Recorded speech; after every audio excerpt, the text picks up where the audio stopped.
Bueno chicos, después de haber realizado ese mapa conceptual que hicimos la semana pasada sobre las características de la narración, ahora nos centramos en la página 47, donde nos encontramos con las clases de narraciones literarias. Entre ellas, una de las que evidentemente más conocemos, las que nos encontramos en cualquier librería, que va a ser la novela. Como dice aquí claramente, es el género predominante en los últimos siglos, igual como en los siglos de oro, siglos XVI, XVII, lo que predominaba era el teatro por las características de la sociedad, en la que la imprenta pues no era algo tan generalizado como ahora, y los pocos recursos de ocio que tenía la gente pues era eso, salir un rato por los domingos por la tarde, gastarse unas cuantas monedas para ir al teatro, que era un centro pues de social donde encontrarse con la gente. La novela ha sustituido esa forma de ocio y ahora pues es algo que solemos hacer más en casa, leer por la noche o por la tarde un rato, pues siempre es llevarte, como dice aquí, a un mundo imaginario, porque acordaros de el concepto de verosimilitud que está vinculado a la literatura en general y que podemos aplicar también a la novela, la verosimilitud. Acordaos que es pues precisamente esa idea que nos hace que, aunque sepamos que son historias no reales o mundos imposibles, que nos hagan meternos en un mundo ficticio y que lo hagamos como propio. Ese es el concepto de verosimilitud que tiene la literatura. Existen muchas clasificaciones de la novela. En general hay dos tipos en función a si es más o menos real. La novela fantástica, pues evidentemente está vinculada a personajes mucho más inverosímiles, con lugares que pueden ser de ensueño o que pueden ser justo lo contrario, pues que den un poco de miedo y que alcanzan pues ideales los más valorados, ¿no? La voluntad es esa. En la novela fantástica pues normalmente tiene unas características en las que se alcanzan pues esos ideales de amor, felicidad, riqueza, honor, ¿vale?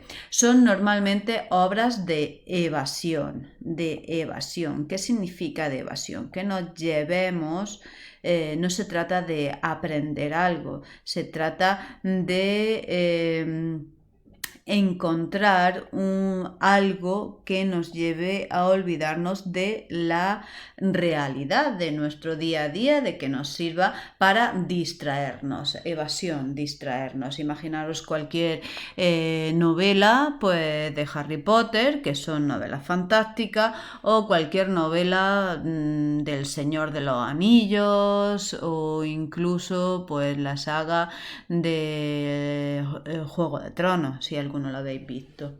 Son todas novelas con alta dosis de fantasía, son novelas que nada tienen que ver con la realidad natural, social, etcétera, etcétera, y que sirven para evadirnos. Después está la novela más realista, presenta historias mucho más creíbles, mucho más verosímiles y ligadas a nuestra vida más cercana, la vida cotidiana. Estamos hablando pues de personajes, de ambiente y problemas mucho más cercanos a la realidad, ¿vale? Entonces en este grupo pues tenemos a lo largo de historia tipos de novela, como la novela picaresca, acordaros del Lazarillo de Tormes, ¿vale? La novela de costumbre, más entrado finales del siglo XVIII y demás, o la novela histórica, que se pone muy de moda a finales del siglo pasado y sigue a día de hoy, pues muy vigente en todas las librerías, etcétera. Siempre hay novela histórica, pues entre los libros más vendidos. Existe también novela psicológica, por supuesto. Los thrillers son novelas psicológicas. Supongo que sabéis lo que es un thriller porque lo sabéis del punto de vista de la cinematografía. Hay muchísimas películas que tienen tramas psicológicas. O la novela realista y naturalista, que es muy propia del siglo XIX y que, como bien indica, pues son indicativos de esa tendencia realista. En el siglo XX, pues ya la novela social, la novela negra o policíaca, pues una serie de características que son todas realistas enfrentado a lo que es la novela fantástica. Nos vamos al cuento. No solo el cuento infantil que nos conocemos, sino cuentos que se puso muy de moda en el pasado siglo, que son historias pequeñas, cortas, que incluso se pueden unir unas con otras y crear pues un libro pues que sea de cuentos. Muchísimos autores del pasado siglo han escrito libros de cuentos y entonces pues son pequeños cuentos, algunos los leeremos en clase, pues que tienen 2, 3 caras, nada que ver con una novela, pero que tienen una trama normalmente muy intensa, ¿vale? Como en toda narración, cuenta con unos personajes y unos hechos, argumento de acción en un espacio y en un tiempo. Normalmente vuelvo a comentar que se trata de una trama muy intensa. La fábula.